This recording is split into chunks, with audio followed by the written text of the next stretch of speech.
people think that intelligence and accents are correlated in some way, which they're not. Jack Wallace has all these videos for Buzzfeed, CNN, Entertainment Tonight, and I have long admired him. And what's funny is that I saw these videos before I ever met Jack in person, but honestly, Jack is even warmer and more knowledgeable than on your computer or TV screens. He's coached amazing performances for TV, films, and voiceover, so I can't wait to pick his brain and share this wonderful conversation with all of you. Hey, hold on. Before we get to the good stuff, would you just take a moment, like this video, and subscribe to the channel? It really helps us out. And then also, you won't miss any of the exciting weekly conversations I'll be posting. Thank you. Welcome to Unmuted, where we explore how our voice and accents are so much more than just words. I'm dialect coach Audrey LeCrone. Jack Wallace, thank you so much for being here, and cheers. Thank you for having me. I'm excited. So, since this is a voice podcast and we're both total voice nerds, Yes. we're going to start by preparing to use our voices with resonance and all warmed up. So tell me, what is your favorite quick warm-up or not accent trick, but your warm-up trick that you like to do to get ready to speak? There's two that I tend to do, but sometimes if you're in a full face of glam, it can be tricky, so you just have to be careful with your own hands. But what I do is I like to rub my hands together, get them nice and warm, and then close my eyes and just place them over like they're two hot towels. Okay. Mine are freezing cold towels. Warm up those towels, Okay, for sure. mine don't warm up. Oh my gosh. And then you just let them kind of melt down. But again, if you've got a full face of glam, you might want to just tap as you go down, but otherwise you can just... And please try this with us at home. Let them melt down. Maybe you didn't get enough sleep last night. Maybe you're worried about what's happening next, but this kind of helps de-stress that. Then you warm them up again, and then you hook your thumbs behind each ear. Cute. And push a little bit. Yeah, just a little pressure, and again, just let those melt down. It's just basically a face massage. Oh, beautiful.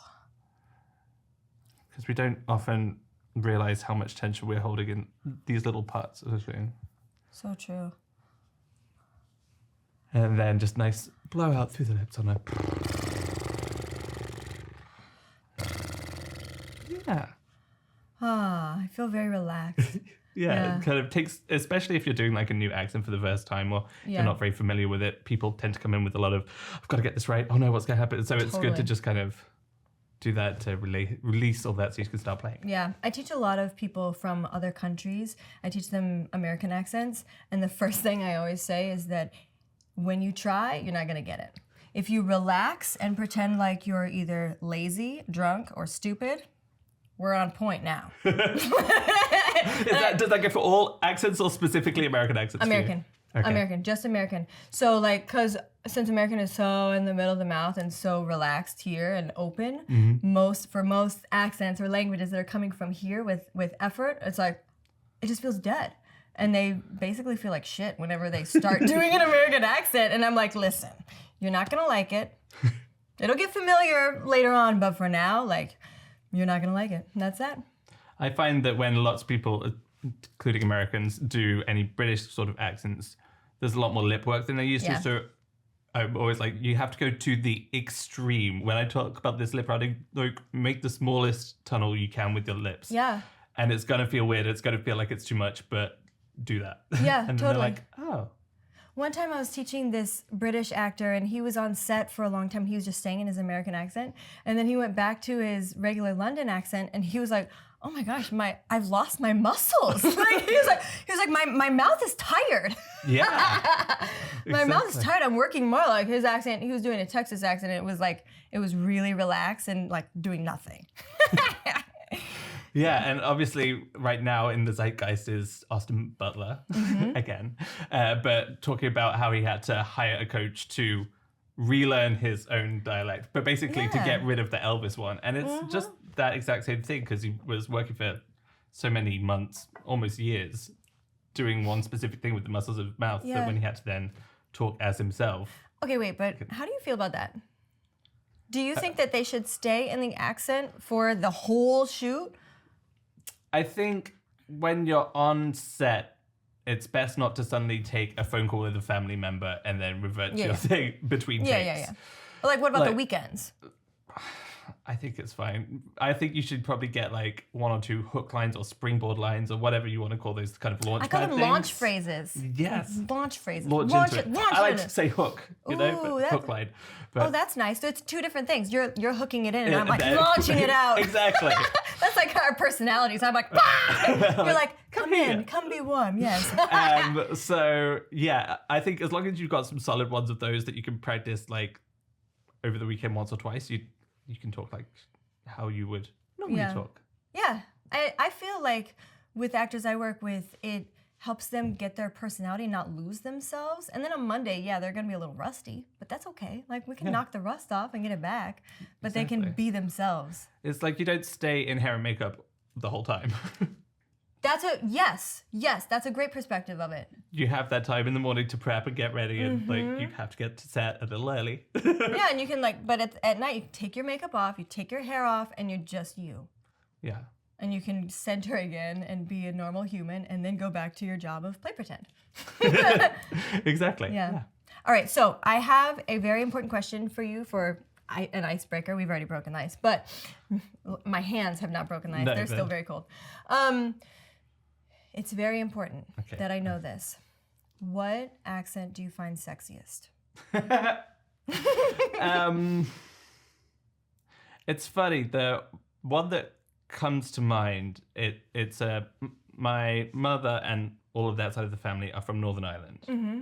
And so there's a particular county in Northern Ireland, County Down, that when I went to university there, I was just drawn to anybody that had this particular accent. And I was like, ooh.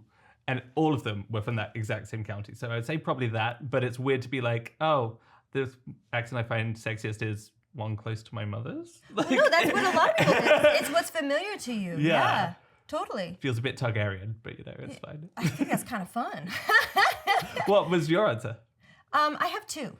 I have 2 answers. One is the familiar thing. So whenever I hear like an Oklahoma or Kansas cowboy, that's my dad. So it's weird, yeah.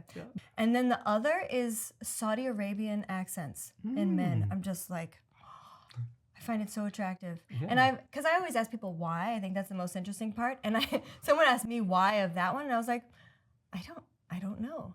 But I think it's because when I was in college, I was running the university's tutoring center. And so I worked with all these international graduate students.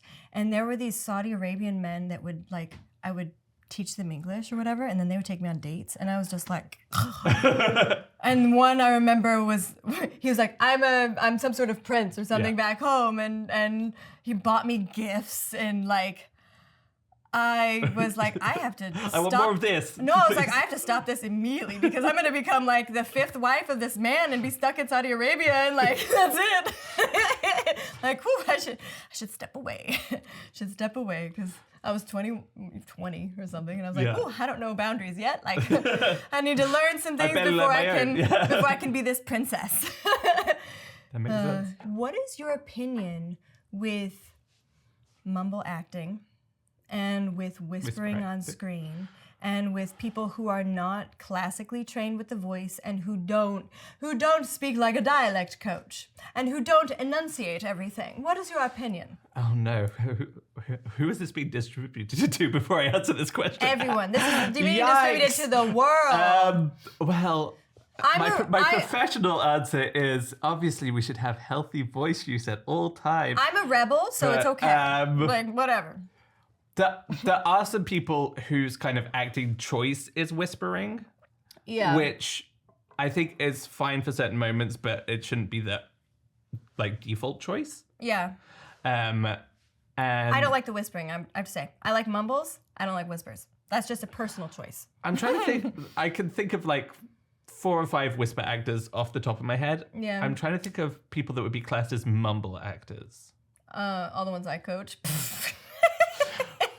And I think some of it might just be accent bias because Definitely. with more resources available and more awareness of kind of the human condition, I think that a lot of historical accent practices, which were probably harmful before, are starting to change, which is... So explain that, because you and I are familiar with that, but explain why it's harmful. Well, the majority of historical accent coaches, dialect coaches, were white people, mainly middle-aged, often men. The resources they had to actually kind of get the source material were often limited as well. And so sometimes it would just be like, well, this is how someone from there talks. Yeah. Maybe not extensive research, maybe researching a certain demographic of that region. Right. The white male demographic, you mean? Yeah, exactly. Yeah. J.C. Wells, who's like the big dialect man, he's a phonetician and wrote all these books back in the 80s that a lot of stuff is based on. They were written in the 80s? I thought they were way before that. Oh. The lexical sets came out in the 80s. I don't know. But yeah. Cool. But they would be like, oh, a Boston accent. These are all the vowel shifts for Boston. Do you know how many people he sampled? How many? Under 10, for sure. Oh my God. Actually under 5. Oh my God. So the actual basis of a lot of the research was just like, oh, it's in this book. Yeah. That's what someone from there sounds like from this time period. Yeah. But actually, when you know the facts, it's like, oh, this one person sounded like that one time. Yeah. On a phone call. No, stop it. It was just on the phone? Some of the more historical accent kind of books are based off of phone calls with people. Mm-hmm. Yeah. So now, fast forward to today, what do you do to promote non-harmful dialect coaching practices?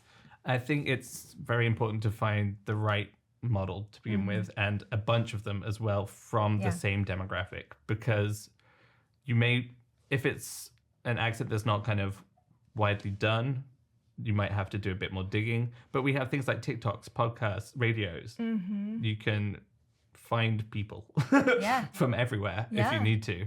And so it's finding the right person and then figuring out, is this just an idiolect? Is this just the way this specific person talks? Am I just teaching them how to speak like Audrey? Or is this actually more of a general Midwestern sound, for example? And so it takes a lot of kind of research in that respect. So much research. It's so many hours of just digging through videos and watching stuff and then when you find the person, you also want to make sure that your actor kind of can see themselves in that as well. Yeah, I always give them like a list of like, check out these people and see who you feel like your character's energy is like. Yeah. See what you connect with. See what? Yeah, sometimes I even do like one person that may not even be from the same region for the energy of maybe the rhythm of the speech, and then a couple other people for the actual dialect, the actual accent. Yeah. Because like that energy of how the character, how their energy comes out through their voice, that's huge for me. And I know that's crossing the line of like, where's the dialect coach, where's the acting coach, where's the director? I cross that line sometimes a little bit, but I think it's so important for character building, because whenever I coach an accent, I want it to be believable. Right. I want it to be good on screen. I want it to be real. And I think that's so important for all of it. I have a question for you. Okay.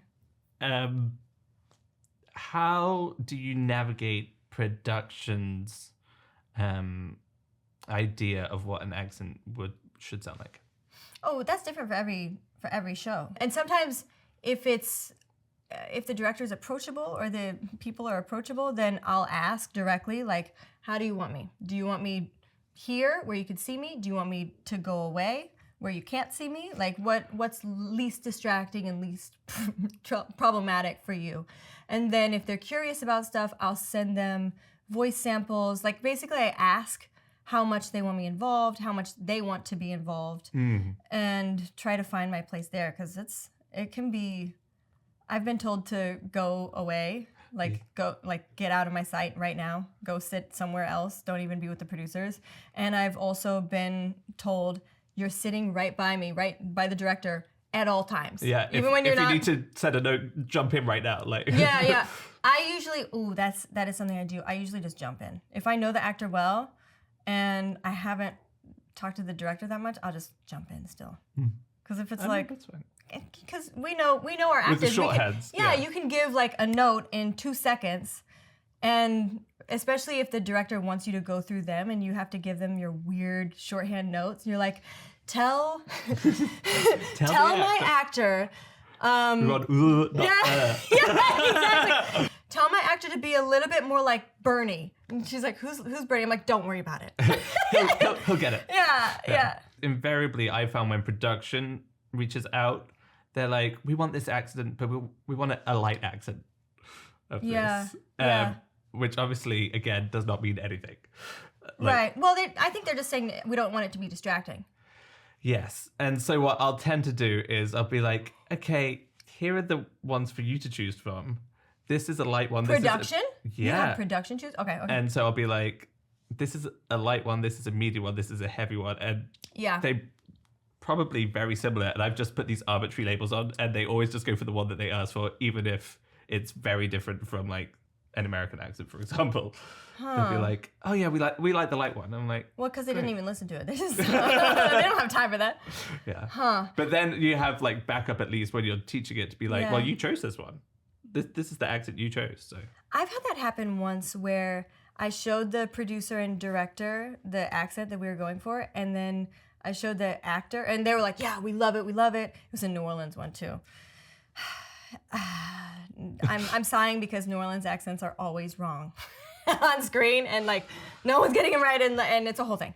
And I was like, I got this one. I'm gonna make my neighbors proud. Like I got this. And then I showed it to the actor, and he was like, yeah, I'm not doing that. I know someone from New Orleans, and I'm just gonna talk like him. And I was like, what? I've been specifically hired, so you don't do that. Yeah, and it didn't work.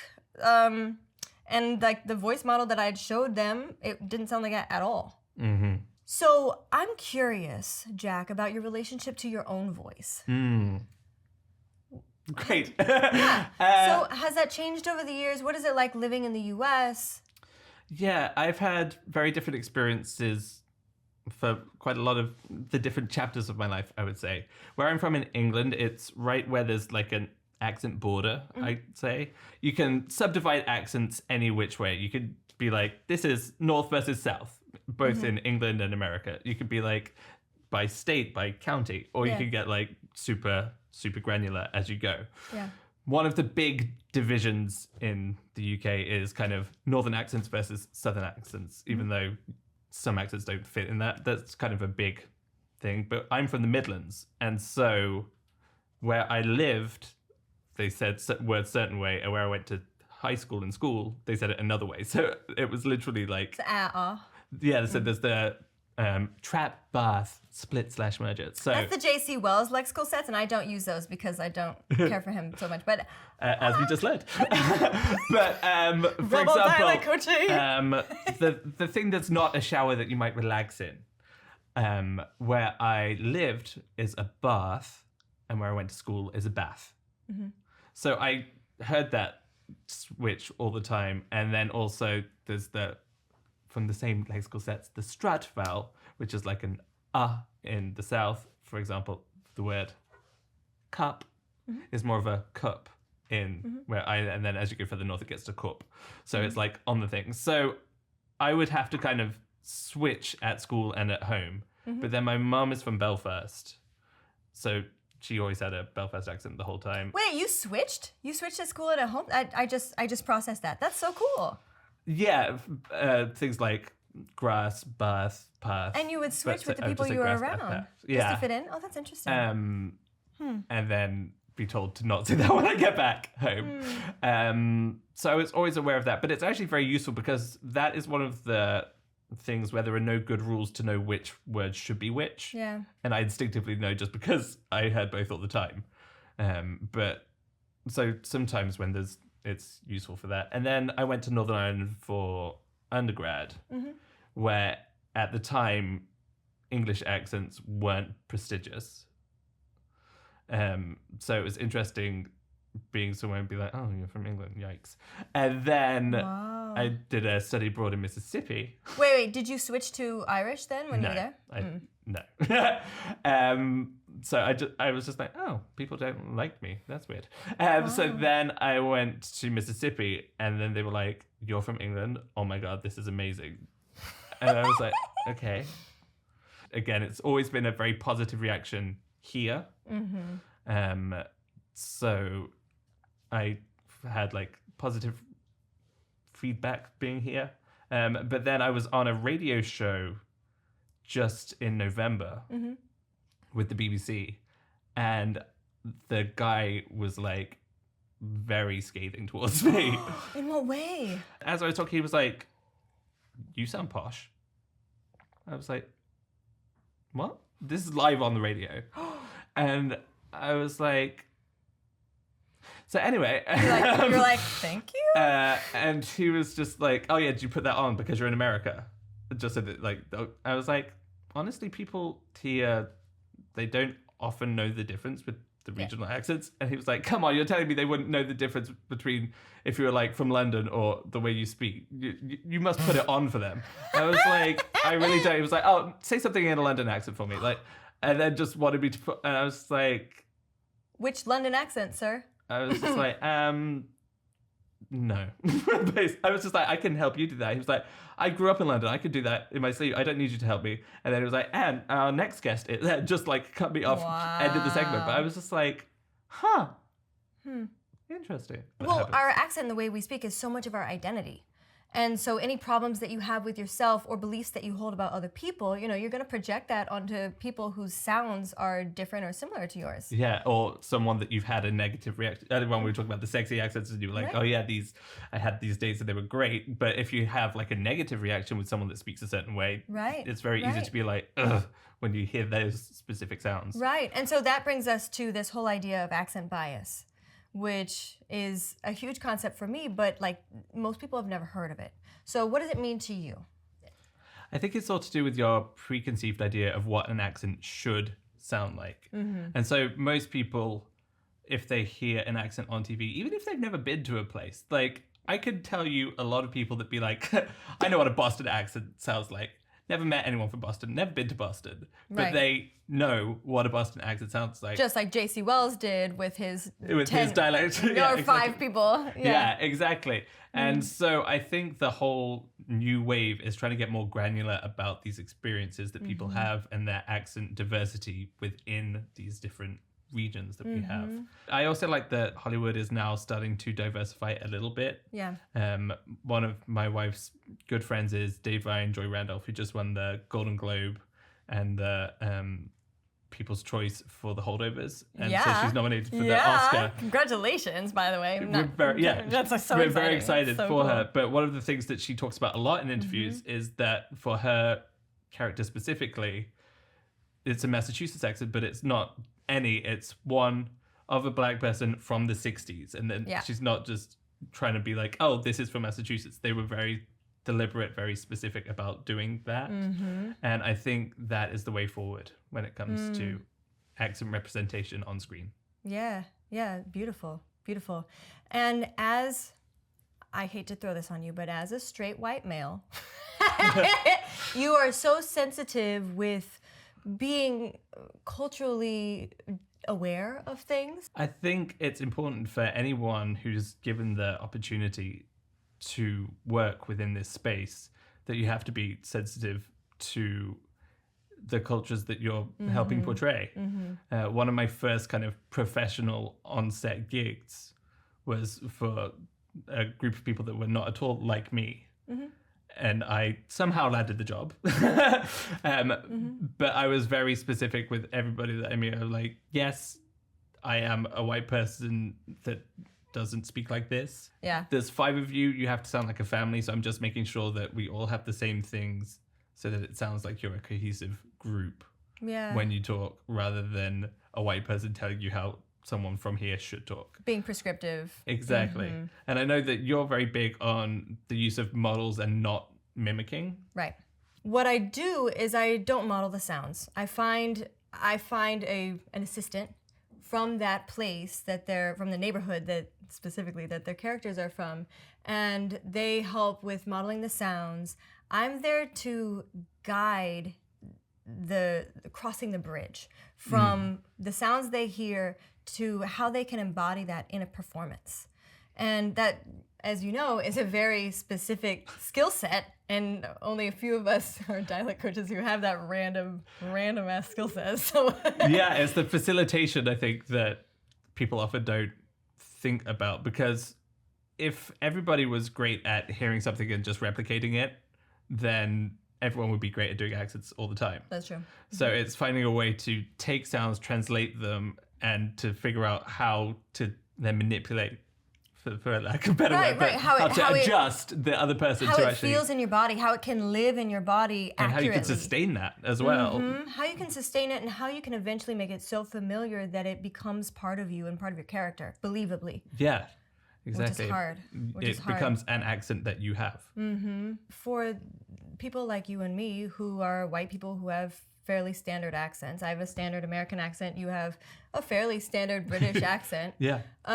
What are things that you would suggest that we can do to facilitate this change in Hollywood and beyond? I think, again, just finding platforms to talk like this beautiful podcast right here, but spreading that awareness. And whenever we're in new spaces with new producers, new directors who maybe haven't worked with a coach before, like we get the wonderful opportunity to kind of create that system as we go. Yeah. A lot of my projects, the last one that I did 2 years ago, the producer called me up. He was like, I got your name. I'm sorry, I've never worked with a coach. I don't even know how this works. And I was like, that's great. And it also then gave us the opportunity to be like, this is what I've done before. I think this actually works better. If we can do this, even better. This is the harmful old school way. This is how I'd like to do it. This is Edith Skinner.